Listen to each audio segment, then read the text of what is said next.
Bienvenidos, estamos en una nueva emisión de Casi Anónimos, nuestro programa donde hablamos de gente que conoce casi nadie, referido al sonido y a la música, ¿no? Es lo que nos interesa a nosotros. Estoy con Pri y con Leandro hoy. Buenas. Hola chicos. Wendy. Y hoy vamos a traer un personaje que nos propuso Priscila, así que Pri, contanos un poco cómo vas a arrancar con el personaje de hoy. Así que me toca. Sí, señorita. Con lo cual, a lo que nos compete. En el programa de hoy vamos a viajar un poco más atrás en el tiempo de lo que estuvimos el programa pasado y nos vamos a remontar al inicio del siglo pasado, más o menos al 1900, por ahí. Donde nos vamos a encontrar en un mundo en el cual no se registró nada en cuanto a sonido, claramente hablamos, Sí. Que es lo que nos compete. Sí. Y casi nadie en el planeta escuchó sonido reproducido. La radio no existe, el sonido, la música se toca en vivo y funciona y vive solamente mientras las notas cuelgan en el aire. La perfo de en lo tu casa efímero, o el en lo concierto. Tal cual. No en otro contexto. Tu hermana que toca el violín y ya. Y ya está, y ahí la escuchabas y ahí no lo podías grabar. Y listo. Sí. Algo que nosotros tenemos tan automatizado, Total, ¿no? sí. Entonces, imaginemos que alguien empieza a desarrollar una tecnología para poder grabar sonido reproducido y el cual nos agarra y nos dice que salgamos al mundo a grabar. ¿Qué grabamos? Chan. ¿Por dónde empezamos? Una pregunta profunda, ¿No? parece una pavada, pero en ese momento, sobre todo, ¿no? Que sí. Y entre otras cosas, ¿cómo nos ganamos la vida con eso? Claro, chicos? aparte. Total. O sea, ¿Cómo generar un Una laburo pregunta con muy eso? contemporánea también. Sí, bastante. Bueno, todas estas preguntas tienen un poco que ver porque es lo que se tuvo que preguntar nuestro casi anónimo del día de hoy. Que fue una de las personas que presenció un hito en la historia de la industria musical Por discográfica. supuesto, indudablemente. Aunque también a este personaje no solo lo traemos por ese hito en la industria, sino que también vamos a reconocerlo por algo más interesante en lo que me compete a mí, digamos. Está cerca a tu rubro de interés, Tal de cual, estudio. tal Por cual. eso lo has traído. Es Ujú. polifacético. ¿De quién estamos hablando? Estamos hablando de un casi anónimo A ver. que se llama ¿Cómo se llama? Fred Geisberg. Oh my God. Se llama Bien. nuestro Fred casi Geisberg. anónimo de hoy. Bienvenido. Sí. Está acá Bueno, presente con está nosotros. acá. Medium. Bueno, Frederick William Geisberg es un músico estadounidense, también ingeniero en grabación y uno de los primeros productores de la música clásica para el gramógrafo. Gramófono. Gramófono. Uy, ¿cómo estoy hoy con esa palabra, chicos? Gramófono. Perdón, disculpen, mala mía. Gramófono, chicos, el gramógrafo es otra cosa. El gramógrafo es algo que debe escribir, gramógrafo. Y sí, debe serlo. Pero no, a nosotros no compete el sonido, con lo cual va a ser gramófono, chicos. Dale. Pasa que es fácil confundirlo con el fonógrafo. Hay muchas También. Vino después. Tal cual. Que también vamos a estar hablando un poco sobre eso Ya viene. casi que en un ratito. Bueno, Fred no usaba para él el término como productor y tampoco fue un empresario o un innovador, sino que se centró en buscar talentos y persuadir a los artistas de la época para que hicieran grabaciones para él. Pará. Me suena eso. Para el gramógrafo. Eso ¿Qué es. es eso? Eso lo hace Recién alguien. inventado. Eso lo hace alguien toda la vida. A&R, Of course. Artist and Repertoire. Oh my God. Precisamente, es como el padre del A&R. Ahí tenés. Por eso ¿Qué lo es traje. el A&R? Por eso lo traje. Bueno, A&R viene de las siglas de Artist on Repertory, que es el responsable... Artistas y repertorio. Artistas y repertorios en español. Ok. Que es el responsable de buscar talentos y supervisar todo el desarrollo artístico de tanto artistas como compositores. Claro. Ok. Y bueno, eso. A través del nexo repertorio. Obviamente. Enmarcado en Es la el industria curador. En la discográfica, industria, claro, claro, los sellos es como el discográficos. nexo, digamos, entre el artista y el compositor y la industria propiamente dicha. Ujú. Entonces, Fred generalmente no le gustaba o no consideraba su función para influir al artista, sino que como que lo dejaba hacer, digamos. Y en base a eso, lo que hacía era guiarlo y captar lo mejor que podía en el gramófono. Sí, Claro. lo dije bien. Ya me estoy como conteniendo. Está muy bien, está muy Bueno. bien. Déjalo salir. Si te sale no sé. Gramógrafo. decilo. Es gramófono, Lo chicos. buscamos. Es Sí, gramófono. sí. Pero bueno, nada. En una charla que tuvo con un colega que está como registrado, Fred comentaba que veía su tarea como capturar la mayor cantidad de, digamos, como fotografías sonoras Ujú. en lo que entraba en el disco que permitía, ¿no? Toda esta nueva tecnología. Mirá qué interesante analogía, ¿no? También con la Sí. fotografía en pañales, pero un poco antes, ¿no? Claro, Sí, sí, en sí, cada sí, una muy de las moderno, sesiones, ¿no? muy Obviamente. moderno. Y es un poco por qué lo traje, ¿no? También. Como que tuvo dos facetas bastante Sí, pronunciadas y sí. bastante importantes a Sí. la vez. Porque metiéndonos un poquito en la carrera, empezando así como Ok. desde que Sí. arrancó, Sí. Geisberg apenas sale del colegio, el primer trabajo que tiene Sí. es con Thomas Edison. Es un montón. ¿Con quién? Con Thomas Edison. Es un montón. Tranquilo. Alto primer jefe, Tranqui. ¿eh? Tranqui, ¿Con quién vas a laburar? fue uno de los primeros empleados de Thomas Edison cuando creó la empresa que llamó The Columbia Phonograph Company. Me suena. Columbia que Records. te suena Me porque suena. hoy en Columbia día Records. es Columbia ¿no? Records. Con lo cual, Hoy en día Sony. con lo Hoy en cual día Sony. Ah, entonces ahora voy a comentar algunas cosas, pero dale. Dale. Bueno. en un ratito. Mientras tanto, les Sí. sigo contando. Con Dale, lo cual, dale. su primer trabajo fuera de la escuela fue con Thomas Edison, Tremendo. chicos. Chill. Tranquilo, Sí, Chile. sí. Arrancamos muy tranquilo, Muy ¿no? tranqui.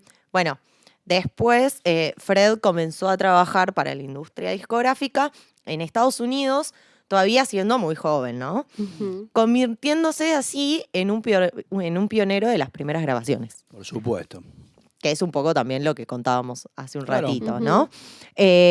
Pero a su vez, mientras hacía estas primeras grabaciones, trabajaba como acompañante de piano para Berliner, La Berliner Company. La Berlin Company. de O sea, Gramophone Company. De Gramophone Gramophone. Company. Claro, mirá, qué buena palabra de nexo me tirás para meter mi parte acá, porque la Berliner era la primera empresa que fabricaba gramófonos a gran escala.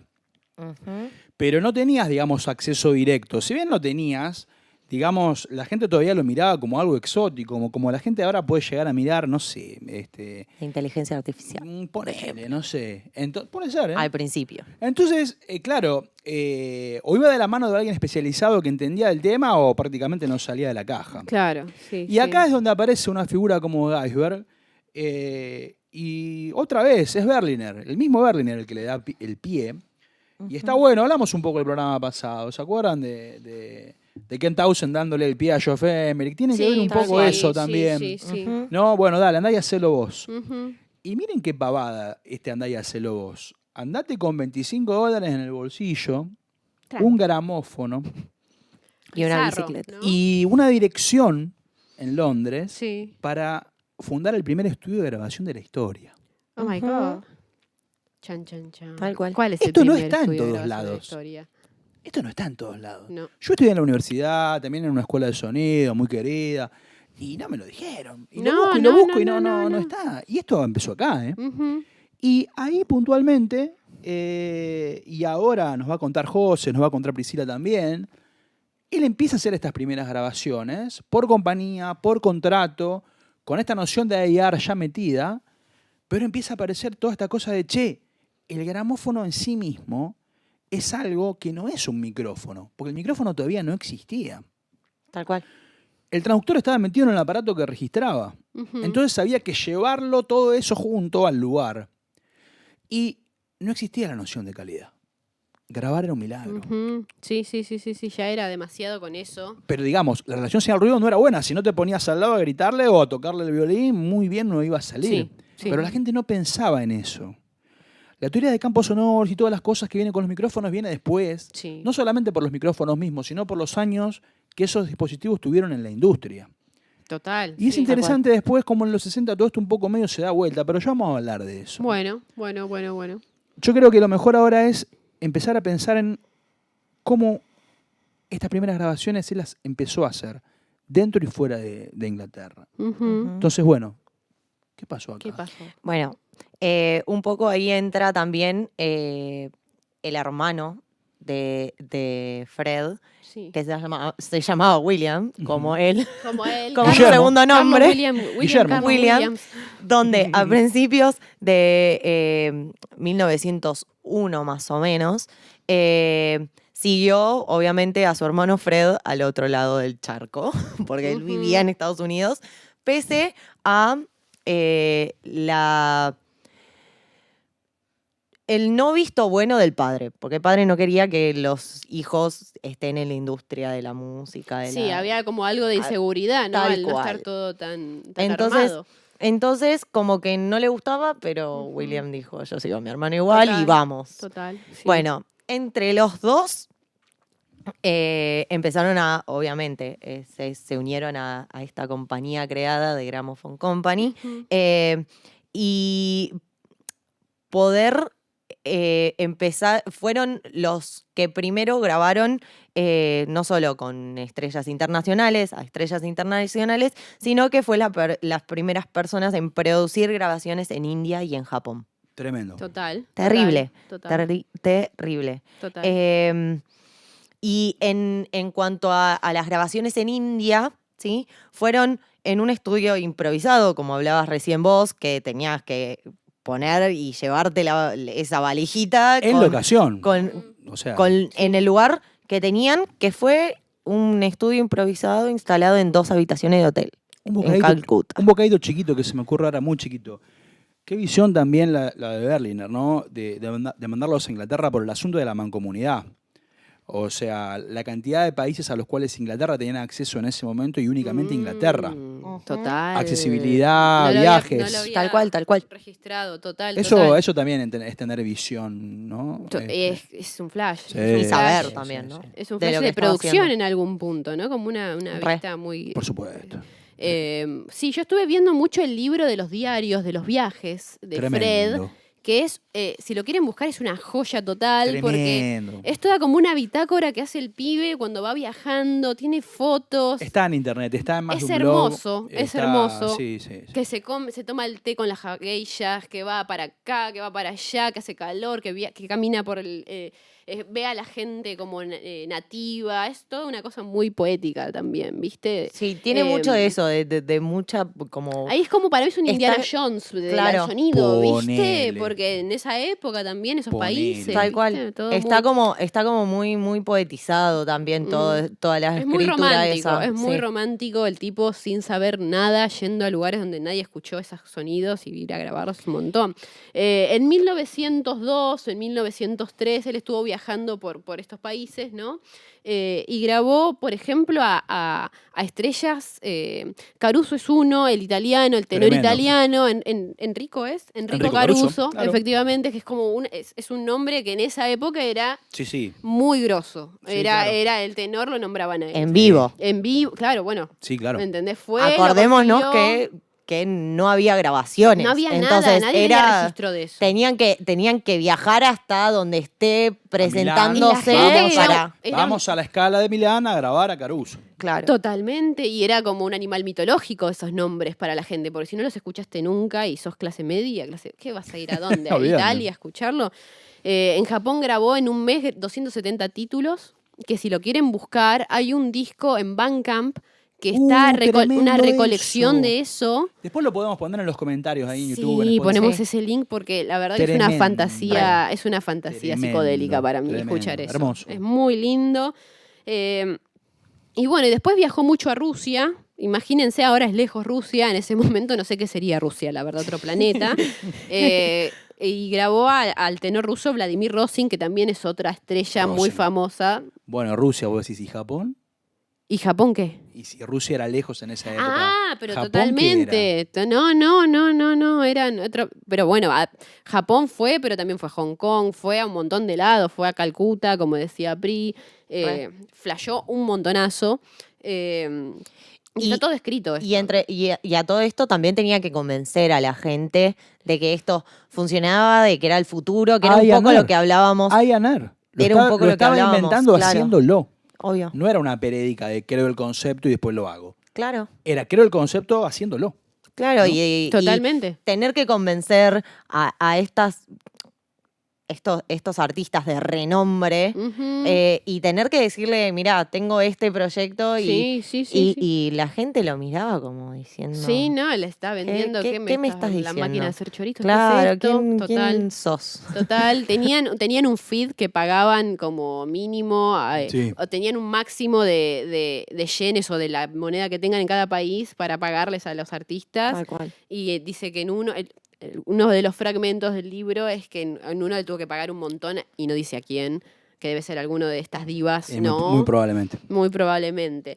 En 1921, Gaisberg se convirtió en director artístico de HMV, que es His Master's Voice. Claro. Que es His Master's Voice, me imagino al perrito, ¿no? Escuchando a la voz del RCA. maestro. Sí. ¿No? Tal cual. Me imagino eso. Tal cual. En el Departamento de Artistas Internacionales, recién formado, y después a la introducción a la grabación eléctrica, ¿no? Llegó el micrófono en 1925. Claro, porque el tipo ya había criado cogote, imagínate, se había convertido ya en un referente por todo esto. Y cuando aparecen los primeros ribbons, los primeros condensers, cosas que él no había usado nunca, le empezaron a consultar a él. Y claro, Porque era el único que tenía... No tenía experiencia con el equipamiento, pero tenía el know-how de haberlo hecho. Claro. Con otros fierros y de otra manera, ¿no? Entonces lo fueron a llamar a él. Pero una experiencia bárbara aparte, por porque supuesto. millones, Por supuesto. cientos de grabaciones por mes. Tal cual. ¿Entendés? Claro, acá Es un tal cual. montonazo. 200 y pico solo en Japón, una locura. Sí. Bueno, ahí en esa, cuando le empiezan a consultar sobre el micrófono, se ve que un poco tipo lo abatató, lo entusiasmó un poco y ahí empieza como a delegar el papel de productor y se empieza a centrar en la gestión del Artists Repertory. Totalmente. Ok, se copa como con ese lugar. Claro, y bueno, nada, permaneció también como el director artístico. Porque después las firmas HMV,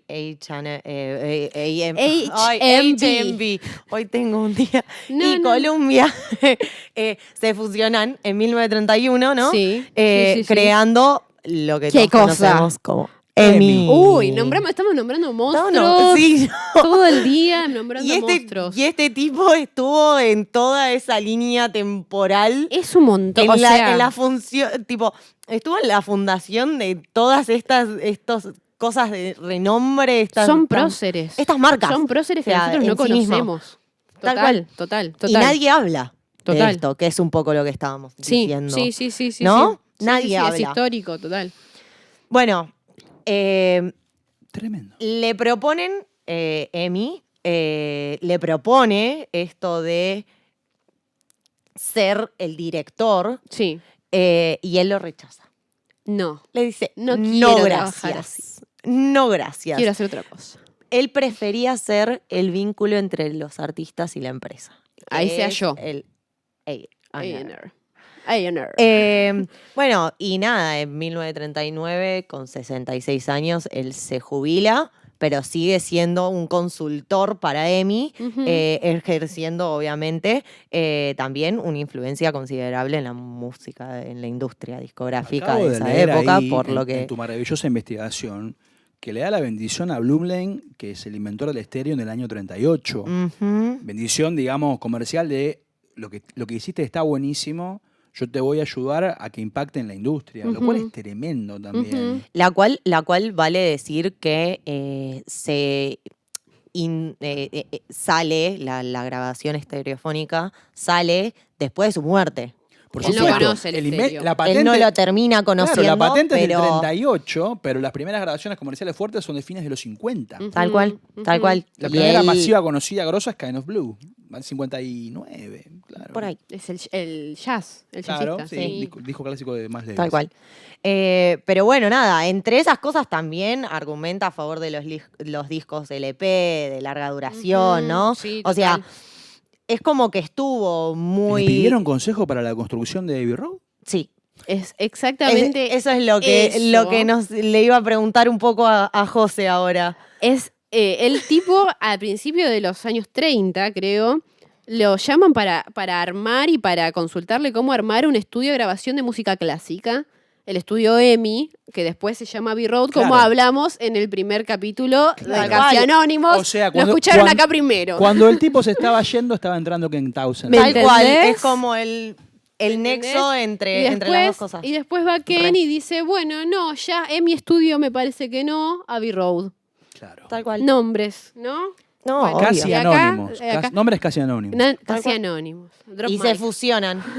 Sí. Se fusionan en este programa. Sí, hay que cerrar. No, y está buenísimo eso también, ¿no? Sí, no ¿Sabes está mal. que antes de darte el pie para una conclusión de este maravilloso episodio, quiero contar algo? Porque me interpela mucho y tiene que ver con esta cosa. Otra vez, ¿no? En los 60 vuelve el close miking por los dinámicos de bobina móvil, el rock, Cream, Hendrix y todas esas cosas que me gustan a mí. Y a otros muchos y muchas. Y claro, uno dice, bueno, claro, volvieron al gramófono, volvieron a Totalmente. poner cerca el transductor de la fuente. Cambió el panorama, Tal se cual. dieron vuelta a las Pero eso cosas. fue una necesidad artística porque empezaba a existir el concepto de calidad, no solo técnico, sino de la búsqueda artística Sí, en el diseño re. de sonido. El sonido como instrumento, además del Exactamente. Ujú. Sí, El sí, sí, timbre como una parte fundamental para la experiencia. músico. Ujú. Esto en el gramófono no existía, porque al no tener noción de calidad, vos no tenés una noción de discurso, como muy bien dijo Priscila, de sonido reproducido. Total. La noción es la noción de registro. Ujú. Esto me parece muy interesante porque hay un montón de música que se hizo, que se hace a veces muy poco y que se puede volver a hacer desde Tal la cual. noción de registro y no desde la noción de el diseño de sonido, de pasar por micrófonos dependiendo de dónde lo pones, cómo lo procesás. Son puntos de partida distintos. Noción de registro, dijiste. Sí, A son ver. puntos de partida distintos. Y claro, esto que está ocurriendo ahora no va a ocurrir más. Esta grabación de podcast. Sí. Podemos ahora pararlo, hacer otra grabación, pero esto Sí. que está ocurriendo ahora, este registro no va a ocurrir más. No. Después nuestro querido y maravilloso director Mariano Curcio puede hacer una mezcla X, que El va a ser- capo. que va a ser esa mezcla X, no va a ser otra. Sí. Nosotros ahora estamos descansando mucho en esa postpro y en esa cosa de, bueno, vemos eso ahí. Ujú. En el momento del gramófono, a nuestro querido amigo Fred, por la cabeza seguramente le estaban pasando un montón de cosas como, ojalá que esta perfo esté buena, porque esto no se va a volver a repetir. Totalmente. Es interesante esto. Totalmente. Montón. Ahora hay mucho rec. Ujú. Claro, tiro. ¿Y qué onda? Sí, no. Y aparte tampoco existía el concepto de la edición más primitiva que se estudia, ¿no? ¿Edición? Perdón. Tal ¿Edit cual. qué? Entonces te equivocás o nos equivocamos y Y fuiste. hay que hacer todo de nuevo.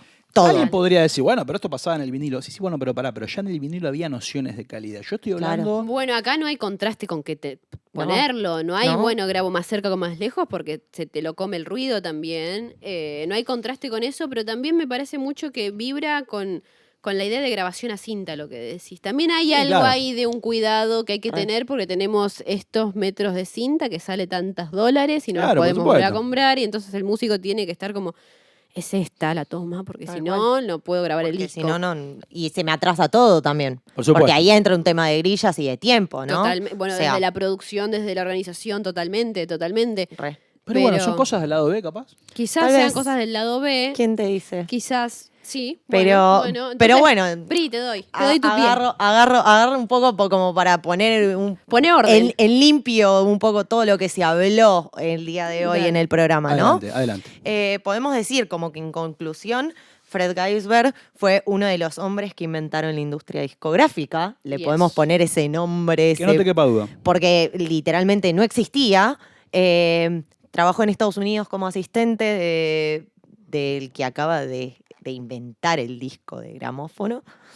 Y después abrió y dirigió el primer estudio de grabación del mundo. Se muda a Londres.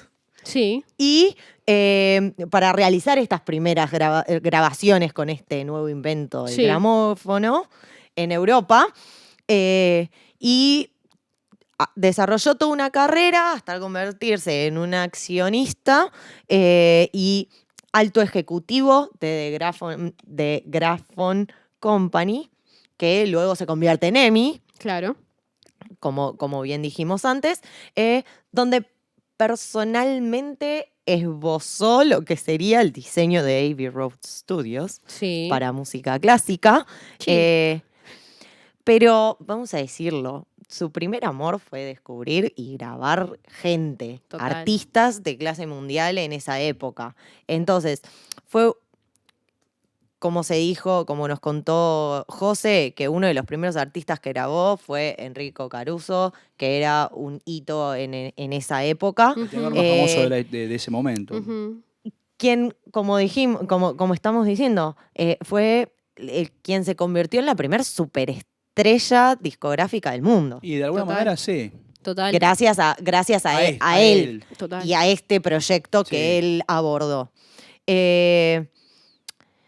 Tenía antecedentes musicales y a su vez también el don de detectar talentos. Entonces se aboca a eso, los empieza a persuadir a los músicos para poder grabarlos y se convirtió, chicos, en el primer hombre y nerd del mundo.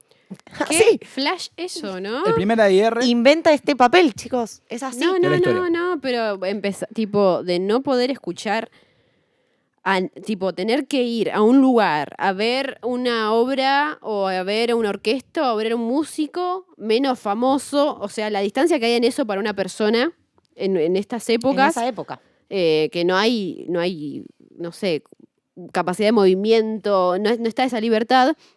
A poder escuchar en tu casa uno de los al tenor más famoso del mundo es un espacio abismal, gigante, que se recorrió gracias al tipo que fue por todos lados.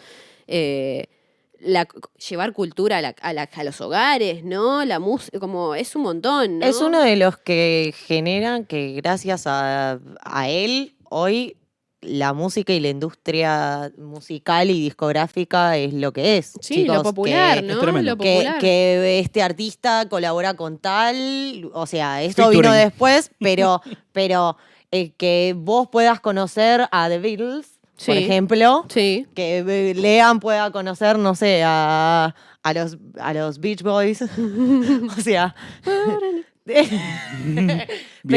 pero dale, que cualquiera, uno en África pueda conocer a Bad Bunny, por ejemplo. Es un montón. Es un montón, pero viene de acá, de lo que hizo Fred. Fred Geisberg, la popularización, ¿no? Y de la cultura, trabajo. de la música, del sonido, de todo. Tremendo. Es hermoso. Tremendo. Bueno, esto Muy bien. ha sido todo por hoy, ¿nos parece? Nos parece. Nos tocó. Nos parece. Vamos a seguir en el lado B. Estamos pensando en trabajar con este personaje y por ahí conectarlo con algo más moderno, con algún personaje moderno. Con un caso. Algún caso en particular, totalmente. Y seguir charlando, ¿no es cierto? También, así que lo que surja, ¿no? Lo que nos que sale, es un poco como el lado siempre. B. Un poco. Es el más delirio. descontracturado, es más Muy delirante. Sí, Yo tengo una idea igual de conectar esas dos puntas. Escúchame pero una cosa. Después las vemos. Sí, escúchame Es la una idea. cosa. Así que bueno, los esperamos en el lado B y en el próximo lado A, que va a ser próximamente, no sabemos cuándo. Nos vemos. Hasta Nos luego. vemos. Suerte. Chao. Chau, chau.